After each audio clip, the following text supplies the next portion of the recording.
ଏବେ ଚାଲିଛି ଶ୍ରାବଣ ମାସ। ଶ୍ରାବଣ ମାସରେ ଅଣ୍ଡା ଝାଳ। ନମସ୍କାର, welcome back to my channel. ଆଶା କରୁଛି ଆପଣ ମାନେ ଭଲରେ ଥିବେ, ମୁଁ ବି ଭଲ ଅଛି। ତ ସାଙ୍ଗମାନେ, ଏବେ ଚାଲିଛି ଶ୍ରାବଣ ମାସ। ବହୁତ ଜଣ ଆମିଷ ଖାଇବା ଛାଡି ଦେଇଥିବେ, ପିଆଜ ରସୁଣ ବି ଛାଡି ଦେଇଥିବେ, କିନ୍ତୁ ମୁଁ ଆଜି ବନଉଛି ଜଣେ ଖାଇବା ପାଇଁ ଅଣ୍ଡା ଝୋଳ। କଣ ପାଇଁ ନା, ଆମେ ସମସ୍ତେ ଆମିଷ ଛାଡିଥିଲେ ବି ଯୋଉମାନେ କାମ କରିବାକୁ ଆସୁଛନ୍ତି ଥକି ଯାଇ ସେମାନେ ଟିକେ ଯଦି ଆମିଷ ପାଣି ପାଟିରେ ପଡିଯାଏ, ତାଙ୍କର 2-4 ଗୁଣ୍ଡା ଭାତ ପେଟକୁ ଯାଏ। ତ ସେଇଥିପାଇଁ ମତେ ଆଜି ଜଣକ ପାଇଁ ଅଣ୍ଡା ଝୋଳ କରିବାକୁ ପଡିଲା। ତ ସେଥିପାଇଁ ପ୍ରଥମରେ ଅଣ୍ଡା ଆଉ ଆଳୁକୁ ସିଝେଇ ନେଲି। ଛୋଟ ଛୋଟ କରିକି ପିଆଜକୁ ଆଉ ଟମାଟୋକୁ କାଟି ନେଲି। ତାପରେ କରେଇ ବସେଇଲି ଗ୍ୟାସରେ। କରେଇ ଗରମ ହେଲା, ତାପରେ ମୁଁ ପକେଇଲି 1 ଚାମଚ ପାଖାପାଖି ସୋରିଷ ତେଲ। ତାପରେ ତେଲ ଗରମ ହେଇ ସାରିଲା ପରେ ମୁଁ 1 ଚାମଚ ପାଖାପାଖି ସୋରିଷ ପକେଇଲି, ଆଉ 1/2 ଚାମଚ ପାଖାପାଖି ଜିରା ପକେଇଲି। ତାପରେ ଟିକେ ଲୁଣ ପକେଇଲି। କଣ ପାଇଁ ନା, ଯଦି ତେଲ ବେଶୀ ଗରମ ହେଇଯାଇଥାଏ, ଆମେ ଯାହାବି ଜିନିଷ ପକଉନା ସେ ଛିଟକିକି ବାହାରି ଆସେ।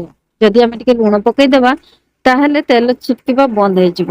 ତାପରେ ମୁଁ ଅଣ୍ଡାକୁ ଭାଜି ନେଲି।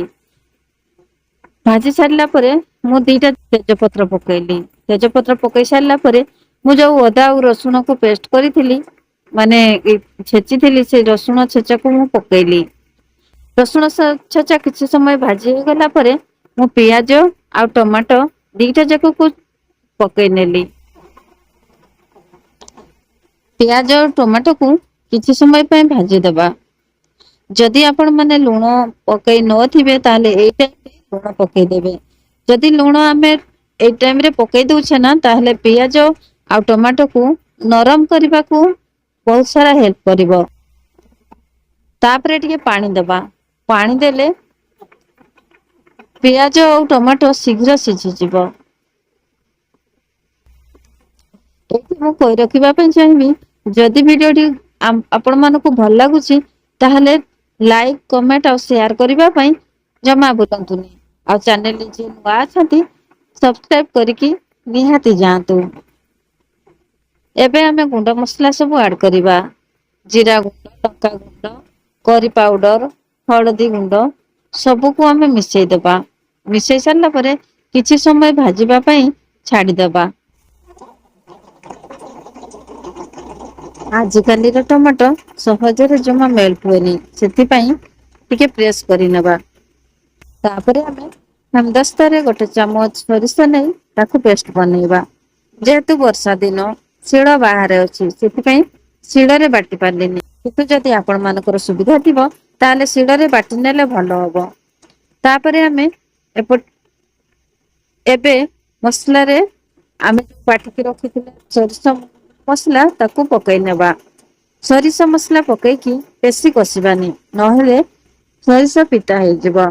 ଏବେ ଆମେ ଆଳୁ ଆଉ ଅଣ୍ଡାକୁ ପକେଇ ନେବା। ଆଳୁ ଆଉ ଅଣ୍ଡାକୁ କିଛି ସମୟ ମସଲାରେ ଭେଦିବା ପାଇଁ ଛାଡିଦବା। ତାପରେ ଟିକେ ପାଣି ଦବା।